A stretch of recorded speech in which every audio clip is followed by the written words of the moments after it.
በፋኖ ኃይሎችና በአገዛዙ ጦር መካከል የሚካሄደው ውጊያ በተለያዩ የአማራ አካባቢዎች ተጠናክረው እንደቀጠሉ ነው።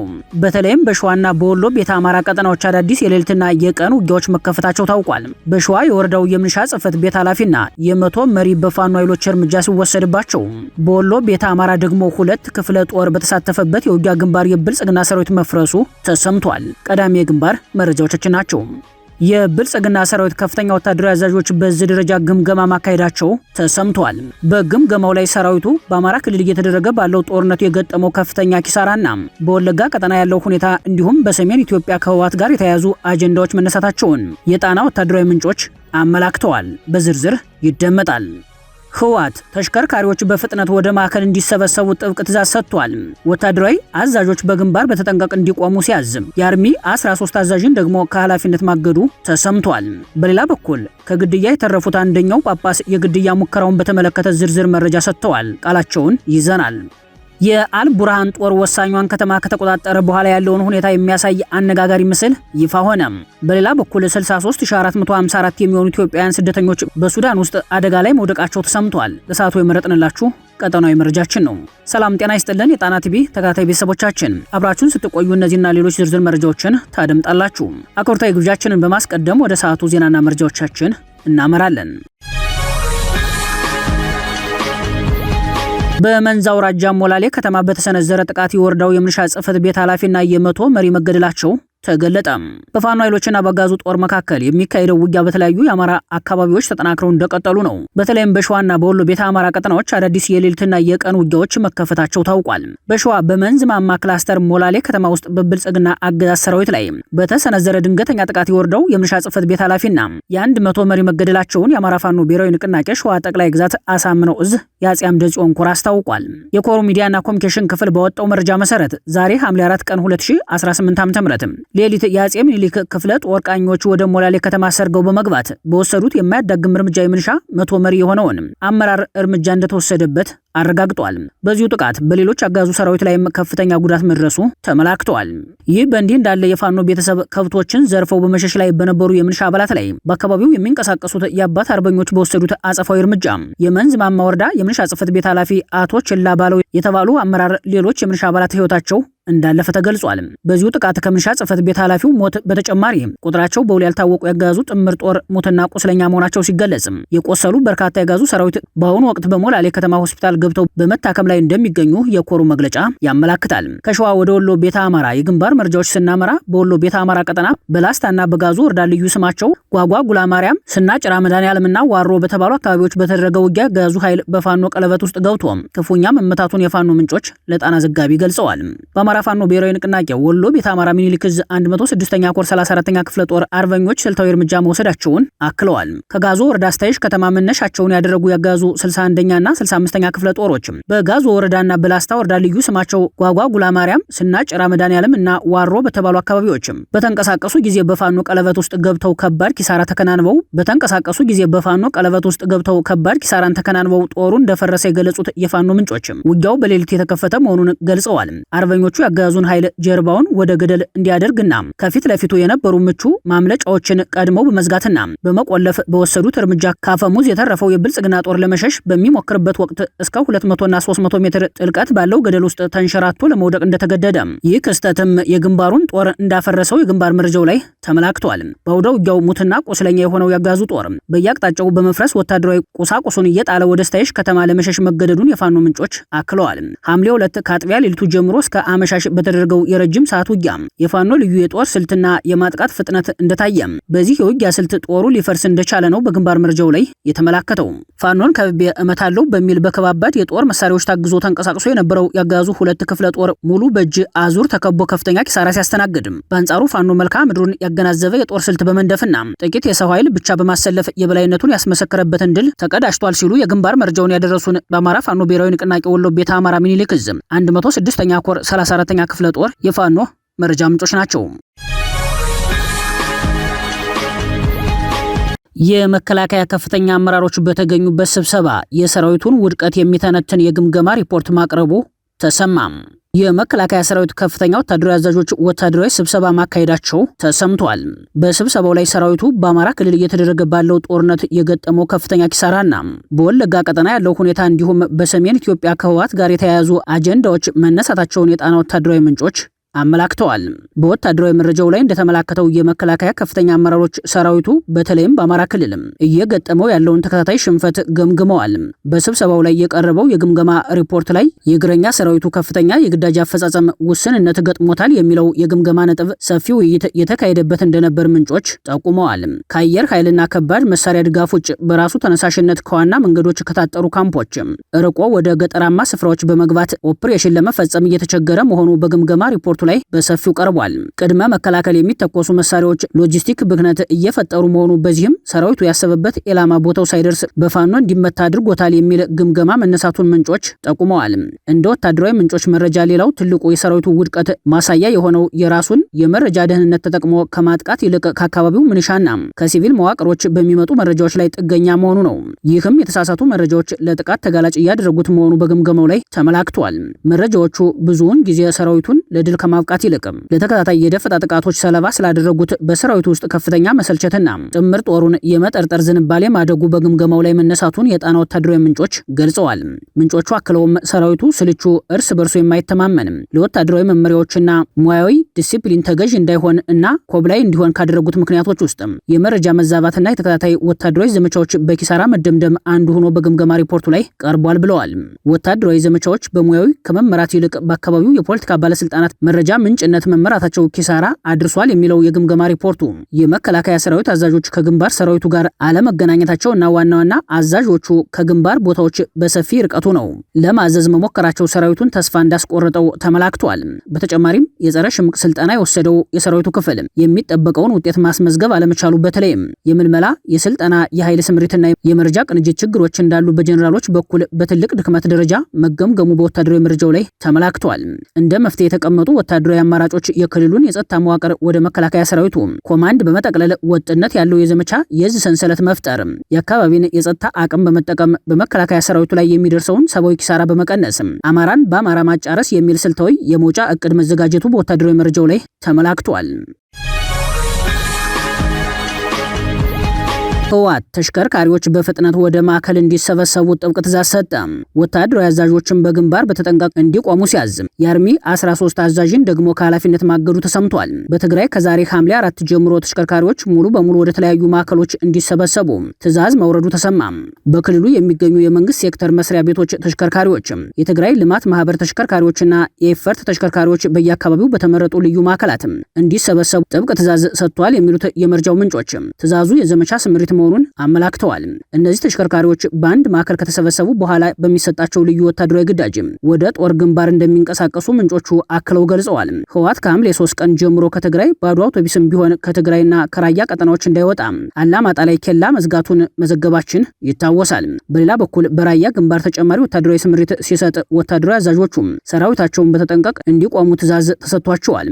የደቡብ ግንባር ተብሎ በሚጠራው የዋግ ኽምራ፣ የራያ እንዲሁም የምስራቅ ግንባር በሚባለው የአፋርና አካባቢው ቀጠናዎች ላይ ወታደራዊ አዛዡ ጀነራል ዮሐንስ ወልደ ጊዮርጊስ ጆን መዲድ አጠቃላይ የግንባሩን ስምሪት የበላይ ሆነው የሚመሩት ሲሆን እንደ ቀጠናዊ ኮማንድ ጀነራሉና በስራቸው ያሉ ወታደራዊ አዛዦች ማዘዣ ማዕከላቸውን ማይጨው ላይ እንዲያደርጉ መወሰኑን ከምንጮች ሰምተናል። ከዋጅራት እስከ አዲ ጉደም ድረስ ያለውን ቀጠና ሸሪፎ የተባለው ወታደራዊ አዛዥ እንዲመራ ትዕዛዝ ሲሰጠው የሱ ተደራቢና አስተባባሪ ሆኖ ማሾ በየነ በዚሁ ቀጠና ምክትል ሆኖ ከኮረም እስከ አፋር ግንባር ያለውን እንዲያስተባብር ትዕዛዝ ተሰጥቶታል። በጊዜያዊ የማዘዣ ጣቢያዎችም ድልድል ተደርጓል ነው የተባለው። አርሚ 24 ባላማጣ፣ አርሚ 31 በኮረም፣ አርሚ 33 እና አርሚ 43 በመሆኒ፣ አርሚ 44 በመሆኒና አዲ ጉደም፣ አርሚ 15 ከአዲ ጉደም እስከ መረብ ማይኔ አካባቢ ስምሪት እንዲወስዱ ሲደረግ በእነዚህ አርሚዎች ስር የሚገኙት ኮሮችን በተጠንቀቅ እንዲቆሙ ታዘዋል። የአርሚ 24 ኮር 1 ክፍለ ጦሮች ማለትም አክሱም ክፍለ ጦር፣ አልጋነሽ ክፍለ ጦርና ጎለን ክፍለ ጦር ከጥሙጋ እስከ አካባቢው እስከ ዋጃና ሰሌን ውሃ ድረስ ያሉ መስመሮችን እንዲሸፍኑ ትዕዛዝ እንደተሰጣቸው ታውቋል። ኮር 2 የአርሚ 24 ኮር አውሬራ፣ ዮሐንስ፣ ክድሪ የተባሉ ክፍለ ጦሮች በመረዋ መስመር እስከ አየር ማረፊያ ትይዩ ያሉ አካባቢዎችን እንዲሸፍኑ ትዕዛዝ ሲሰጡ፣ ኮር 3 ኩኩፍቱም ማዕከል አድርገው አሞራ፣ ሰሃራና ጉሽ ክፍለ ጦሮች ዋጃ፣ ጥሙጋና አካባቢው ከላይኛው ኮር ጋር ስምሪት ተሰጥቷል። የአርሚ 43 ክፍለ ጦሮች ደግሞ እስከ አፋር ግንባር ስምሪት ተሰጥቷቸዋል።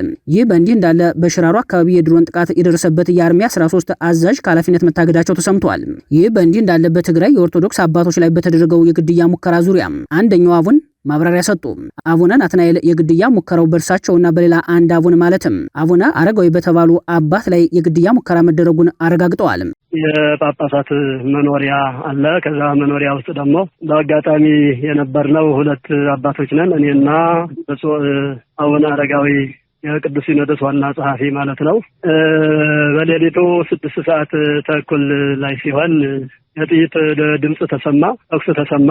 ከተኩሱ በኋላ ምንድነው ብለን ስንወጣ ከማረፊያ ክፍላችን ላይ በተለይ አቡነ አረጋዊ ካረፉበት ማረፊያ ክፍል ህንጻው ላይ ጥይቱ አርፎ በተወሰነ መልኩም ህንጻው ተነድሎ ግማሽ ብሎኬት ተገንጥሎ እንትን ወድቀዋል። እንደዚህ ነው ያጋጠመው። የግድያ ሙከራ ማለት እንግዲህ ወደ ቤታችን ከመተኮስ ወዲያ አነጻጽሮ ከመተኮስ በላይ ግድያ ሙከራ የለምና እንደዚህ ተሞክረዋል። በግቢ ውስጥ 2 ዘበኞች ነበሩ። በዛ ማዶ ሆኖ አነጻጽሮ አንድ ተኩሶብን አምልጦ ሄደ። ተከትለው ነው አንዱ እኔ ተከትየው ሂጄ ነበር፣ ግን አላገኘሁትም፣ አልደረስኩበትም። ዘንብያ እዚያ ሆኜ ግን አንድ ጥይት ወደ ሰማይ ተኩሻለሁ የሚል ሐሳብ ነው። በብፁዕ አቡነ ናትናኤልና በብፁዕ አቡነ አረጋዊ ላይ የግድያ ሙከራ የተደረገው ሐምሌ 1 ቀን አጥቢያ ሌሊት 6:30 ላይ በመኖሪያ ቤታቸው ሲሆን በግድያ ሙከራው በአባቶች ላይ የደረሰ አካላዊ ጉዳት ባይኖርም ድርጊቱ ከፍተኛ ውግዘትን ያስከተለ እንደነበር መዘገባችን ይታወሳል። የግድያ ሙከራ መንስኤው አባቶች በክልሉ እየተካሄደ ያለውን የግዳጅ ወታደራዊ አፈሳ በጽኑ በማውገዛቸው እንደሆነ በወቅቱ በወጣው መግለጫ ላይ ተመላክቷል። የብልጽግናው አለቃ አብይ አህመድ በምርጫ ስም በጉልበት ያስቀጠሉትን ስልጣናቸውን በዓለም አቀፍ ማህበረሰብ ዘንድ ህጋዊ ሆኖ እንዲታይላቸውና ድጋፍ እንዲደረግላቸው ከመሞከራቸው ትይዩ የስልጣን ዕድሜ ማራዘሚያ ፕሬዝዳንታዊ ስርዓት እያዋለዱ መሆናቸው በአንድ ሪፖርት ላይ ተመላከተ። የብልጽግናው አለቃ አብይ አህመድ በድህረ ምርጫ ስልጣናቸውን ለማራዘም ከያዟቸው ዋነኛ ስልቶች መካከል ህገ መንግስታዊ የጥገና ለውጥ አንዱ ነው ተባለ። በህገ መንግስት ማሻሻያ ሽፋን ስልጣን ለማራዘም ሰፊ በጀት የያዙት አብይ አህመድ በተለይም ፕሬዝዳንታዊ ስርዓት ለማዋለድ የያዙት አጀንዳ ለስልጣናቸው መራዘም ዋነኛው መሆኑን ዘአፍሪካን ሪፖርት አዲስ ባስነበበው ትንታኔ አመላክቷል። በቅርቡ የተደረገው የብልጽግና የምርጫ ድራማ በዓለም አቀፍ ሚዲያዎች የተጋለጠ ቢሆንም አሁን ላይ አብይ ህጋዊ መሪ መሆናቸውን በማስተዋወቅ ለሁለተኛ ዙር የስልጣን ዘመን እንደተመረጡ አድርገው በመግለጽ በቀጣይ የህገ መንግስት ማሻሻያ ተደርጎ መንግስታዊ ስርዓቱ ወደ ፕሬዝዳንታዊ ቢቀየርም በድጋሚ 2 ዘመን የመምራት እድል ስላላቸው ይህን ፕሮጀክት መያዛቸውን ትንታኔው ጠቅሷል። ይህም በተለምዶ በፖለቲካው ዓለም ሪሴቲንግ ዘሎክ የሚሰኝ ሲሆን በዘመናቸው የህገ መንግስት ሽግግርና ለውጥ የሚያደርጉ መሪዎች አሰራሩን በሌላ ዙር ስልጣን ለማራዘም ይጠቀሙበታል። ለሀገራዊ የምክክር ጉባኤው ብልጽግና ያስገባው የስልጣን ዘመን ገደብ ሐሳብ የአብይ የስልጣን ማራዘሚያ ምርኩዝ ብሎታል። አንድ ሀገር የህገ መንግስት ማሻሻያ ስታደርግ በህግ ደረጃ በመላው የመንግስት ስርዓት ላይ ስርዓቱን ዙሮ የመመለስ እንደ አዲስ የመጀመር እድል ይሰጣል የሚለው ትንታኔው ማሻሻያው ተደርጎ ህጉ ቢጸድቅ የአብይ አህመድ ያለፈው የ8 ዓመት ስልጣን በህግ ከግምት የማይገባ እንደሚሆን አመላክቷል። አብይ በህገ መንግስቱ ላይ ጥገናዊ ለውጥ ወይንም ማሻሻያ በማድረግ ስልጣናቸውን ከፈረንጆቹ 2030ዎቹ መጨረሻ እስከ 2040 መጀመሪያ ድረስ ለማራዘም እና ህጋዊ መሪ ሆነው ለመቆየትም በሰፊው እየሰሩ መሆናቸውን ይኸው ትንታኔ ከብዙ መከራከሪያና የሌላ አገር ተሞክሮች ጋር አያይዞ ጠቅሷል። በእርግጥ አብይ አህመድ የሚያደርጉት የህገ መንግስት ጥገናዊ ለውጥ በቀጣይ አስከብረዋለሁ የሚሉትን የመስከረሙን የስልጣን ዘመናቸውን የሚጨምር ሳይሆን በእርሳቸው ስሌት ከአዲሱ የስልጣን ዘመናቸው የማይታሰብ ከ2023 የምርጫ ዘመን ጀምሮ የሚታሰብ የ2 ተርም የስልጣን ዘመን በህገ መንግስቱ እንዲካተት የማድረግ ፍላጎት እንዳላቸው ይህንንም በሀገራዊ ምክክር ስም እንደሚያስፈጽሙት ነው የተጠቆመው። በጥቅሉ የብልጽግናው አለቃ አብይ አህመድ ከ23 እስከ 25 ዓመት የሚዘልቅ የስልጣን ዕድሜ እንዲኖራቸው በጦርነት ፖሊሲና በህገ መንግስታዊ ማሻሻያ ስም እየጣሩ እንደሆነ የፖለቲካ ታዛቢዎች ይናገራሉ። የቀድሞው ጠቅላይ ሚኒስትር መለስ ዜናዊ ልጅ የአባቷን ድርጅት አመራሮች ቂመኞች እና ዘራፊዎች ስትል በድጋሚ ከሰሰች። ሰማሃል የህወሓት ወታደራዊ አዛዦችና የፖለቲካ አመራሮችን ገመና አጋልጣለች። የቀድሞው ጠቅላይ ሚኒስትር መለስ ዜናዊ ልጅ ሰማሃል መለስ የአባቷን ድርጅት አመራሮች ገመና ማጋለጧን ቀጥላለች። ሰማሃል ባለፈው ሳምንት ትግሃት ከተባለ ሚዲያ ጋር በነበራት ቆይታ የህወሓት ወታደራዊና ፖለቲካዊ አመራሮችን በስም በመጥቀስ ከፍተኛ ትችት በመሰንዘሯ መነጋገሪያ ሆና ሰንብታለች። ሌተናል ጀነራል ምግባ ኃይሌን ጨምሮ ሌሎች ወታደራዊ አዛዦችና ፖለቲካዊ አመራሮች በህገ ወጥ የትግራይ የወርቅ ንግድ ሰንሰለት ውስጥ ያሉ መሆናቸውን በማጋለጥ መተቸቷ ይታወሳል። ሰማል ከትጋት በመቀጠል ላንዳ ሪፖርት ከተባለ በይነ መረብ ሚዲያ ጋር ባደረገችው ቃለ ምልልስ ላይ በህይወት ያሉ የህወሓት አመራሮችን በስም በመጥቀስ ከአባቷ ከአቶ መለስ ዜናዊና ከቤተሰቦቻቸው ጋር ጸብ ላይ የነበሩና የቆዩ ቂምንም የያዙ ዘራፊዎች መሆናቸውን ማጋለጧ ትኩረት ስቧል።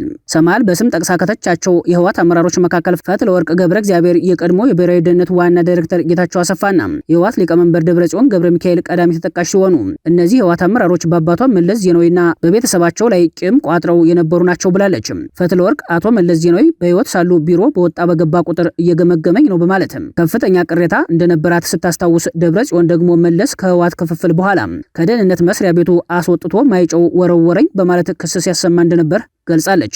ጌታቸው አሰፋ በበኩሉ መለስ የማቀርባቸውን ወረቀቶች ግልብና ጥልቀት የሌላቸው በማለት ያጣጥልብኝና ያዋድቅብኝ ነበር በሚል ከፍተኛ ቂምን ቋጥሮ ነበር ስትል ጠንካራ ክስ ሰንዝራለች። ከመለስ በፊት ህወሓትን ሲመሩ የነበሩት መስራቹ ስብሐት ነጋም ቢሆኑ እንዴት ልጅ በለጠኝ በማለት ቂም ነበራቸው ስትል የድርጅቱን የመንፈስ አባት ከሳለች። በተለይም ጌታቸው አሰፋና በሱ ዙሪያ ያሉት ሰዎች መለስን በቀጥታ ማጥቃት ባይችሉ እንኳን በቤተሰቡ በኩል በዋናነት በልጁና በባለቤቱ በኩል ስም እያጠፉ ያጠቁ እንደነበር ያስታወሰችው ሰማሃል አሁን ይህን ትችት መሰንዘሯን ተከትሎ የህወሓትና የብልጽግና ሰዎች በየፊናቸው የሚመቻቸውን ነጥለው በማውጣት እኔን ማዕከል አድርገው ቢካሰሱበትም እውነታው ይህ ነው ብላለች። ሰማሃል መለስ አሁን በያዘችው አቋም ወልቃይትን በግድ ቀጥቅጠን ትግራዊ ልናደርገው አንችልም የሚል ድምዳሜ ላይ መድረሷ በተዘዋዋሪ የወልቃይትን አማራነት መመስከሯ በብዙ የህወሓት አመራሮችና ደጋፊዎች በኩል ሰፊ ትችት ማስተናገዷ እንደቀጠለ ነው። የአልቡርሃን ጦር ወሳኟን ከተማ ከተቆጣጠረ በኋላ ያለውን ሁኔታ የሚያሳይ አነጋጋሪ ምስል ይፋ ሆነ። በሌላ በኩል 63454 የሚሆኑ ኢትዮጵያውያን ስደተኞች በሱዳን ውስጥ አደጋ ላይ መውደቃቸው ተሰምቷል። የሱዳን ጦር በወታደራዊ ጠቀሜታዋ ተፈላጊ የሆነችውን የኩርሙክ ከተማ ከተፋላሚው የብልጽግና ጦር አጋር የሱዳን ፈጥኖ ደራሽ ኃይሎች እጅ ነጥቆ ሙሉ በሙሉ ከተቆጣጠረ በኋላ ታጣቂዎቹ በአካባቢው ሰላማዊ እንቅስቃሴዎችን ለመመለስና ዜጎችን ለማቋቋም ሰፊ ጥረት ሲያደርጉ መታየታቸው ትኩረት ስቧል። በሱዳን ብሉ ናይል ግዛት ከኢትዮጵያ ድንበር አቅራቢያ የምትገኘው ይህች ከተማ በጦሩ ቁጥጥር ስር መግባቷን ተከትሎ የሱዳን የታጠቁ ኃይሎች በከተማዋ ጎዳናዎች ላይ እየተንቀሳቀሱ የአካባቢው ማህበረሰብ የማረጋጋት ስራ እየሰሩ መሆኑን ሱዳኒኮ ዘግቧል። ዘገባው በጦሩ የተላለፈው ዋና መልእክት የተፈናቀሉ ሲቪል ዜጎች ያለ ምንም ስጋትና ፍርሃት ወደ ቀደመ ቀያቸው እንዲመለሱ የሚጠይቅ ነውም ብሏል። የጦሩ አባላት በአሁኑ ወቅት በከተማዋ አስተማማኝ ሰላምና መረጋጋት መስፈኑን በመግለጽ በሚቀጥሉት ጥቂት ቀናት ውስጥ መሰረታዊ የንግድና ማህበራዊ አገልግሎቶች መደበኛ እንቅስቃሴያቸውን እንደሚጀምሩ ተስፋቸውን ቢገልጹም ከተማዋ ላይ በሰብአዊና በኢኮኖሚው ዘርፍ ላይ ያረፈው ጠባሳ እጅግ ከፍተኛና የሚያሳዝን መሆኑ በስፋት በመዘገብ ላይ ነው። የአልጀዚራ ጋዜጠኛ የሆኑት አብደል ራውፍ ታሃ አሊ በጉዳዩ ላይ በሰጡት አስተያየት ከተለያዩ የሱዳን ግዛቶች ከዳማዚን፣ ሰናር፣ አልጃዚራና ገዳሪፍ እንዲሁም ከኢትዮጵያ ጭምር ነጋዴዎች የሚሰበሰቡበት የነበረው ይህ ሰፊ የንግድ ማዕከል ወደ ፍርስራሽነት ተቀይሯል።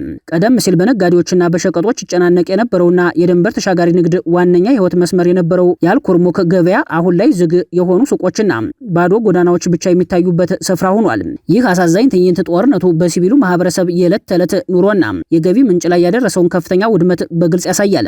በአሁኑ ወቅት የሱዳን መደበኛ ጦር ከተማዋን ከተቆጣጠረ በኋላ አካባቢውን እያረጋጋ መሆኑን እየገለጸ ቢሆንም የፈረሰውን ዋና የንግድ መዋቅር መልሶ ለመገንባትና የህዝቡን የደህንነት እምነት ሙሉ በሙሉ ለመመለስ ሰፊ ጊዜና ከፍተኛ ርብርብ የሚጠይቅ ሆኗል። ይህ በእንዲህ እንዳለ የውክልና ጦርነት ማዕከል በሆነችው ሱዳን ውስጥ የሚገኙት ኢትዮጵያውያን ስደተኞች አደጋ ላይ መውደቃቸውን የተባበሩት መንግስታት ድርጅት የሰብአዊ ድጋፍ ማስተባበሪያ ጽህፈት ቤት ባወጣው አዲስ ሪፖርት አመላከተ።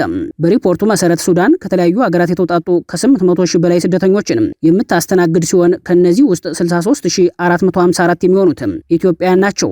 ከነዚህ የተመዘገቡ ኢትዮጵያውያን መካከል 72 በመቶ ያህሉ ሙሉ በሙሉ በመጠለያ ጣቢያዎች ውስጥ ተወስነው ለመኖር መገደዳቸው በእርዳታ አቅርቦት ሰንሰለቱ ላይ እጅግ ከባድ ቀውስና ጫና እየፈጠረ ይገኛል። መጠለያዎቹ ከሚሸከሙት አቅም በላይ በሰዎች በመሞላታቸው ምክንያት የሚቀርቡ ሰብአዊ ድጋፎች ፍላጎቱን ማሟላት አልቻሉም። በተለይም በገዳሪፍ ግዛት ውስጥ የሚገኙ ሁለት ዋና ዋና የመጠለያ ጣቢያዎች በከፍተኛ መጨናነቅ ውስጥ እንደሚገኙ የተመድ ሪፖርት ያመላክታል። በተነድባ ወይም አልማ ፋዛ መጠለያ ጣቢያ ውስጥ 19666 ኢትዮጵያውያን የሚገኙ ሲሆን የኡምራ ኩባ መጠለያ ጣቢያ ደግሞ 14689 ስደተኞችን በመያዝ በሁለተኛ ደረጃ ላይ ይገኛል። ይህ ከመጠን ያለፈ መጨናነቅ በመጸዳጃ ቤቶች፣ በንጹህ ውሃ አቅርቦት መስመሮችና በሌሎች መሰረተ ልማቶች ላይ መስተጓጎል አስከትሏል። ይህ ሁኔታ ቀደም ሲልም የአቅርቦት እጥረት ባለባቸው በእነዚህ አካባቢዎች ስደተኞቹን ለከፋ የውሃ ወለድ በሽታዎች ተጋላጭ እያደረጋቸው በመሆኑ አስቸኳይ የዓለም አቀፍ ተቋማት ጣልቃ ገብነትንና እርዳታ የሚሻ ሆኗል። በሱዳን የሚገኙ ኢትዮጵያውያን ስደተኞች የአማራ፣ ትግራይ፣ ኦሮሞ፣ ሶማሌና የደቡብ ኢትዮጵያ ተወላጆች እንደሆኑ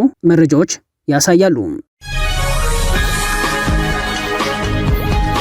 ክቡራትና ክቡራን ቤተሰቦቻችን ለሰዓቱ የተሰናዱት መረጃዎቻችን የተከታተላችኋቸውን ይመስሉ ነበር። አብራችሁን ስለቆያችሁ ልባዊ ምስጋናችን ይድረሳችሁ እያልን የጣና ቲቪ ወቅታዊ ዜናዎች፣ ትንታኔዎችና ልዩ ልዩ ፕሮግራሞች እንዲደርሷችሁ ቻናላችን ሰብስክራይብ በማድረግ ቤተሰብ ይሁኑ። በተሳትፎ የትግል ሚዲያውን እንዲያጠናክሩ ጥሪያችንን እናቀርባለን። ጣና ቲቪ ከሀቅ ጋር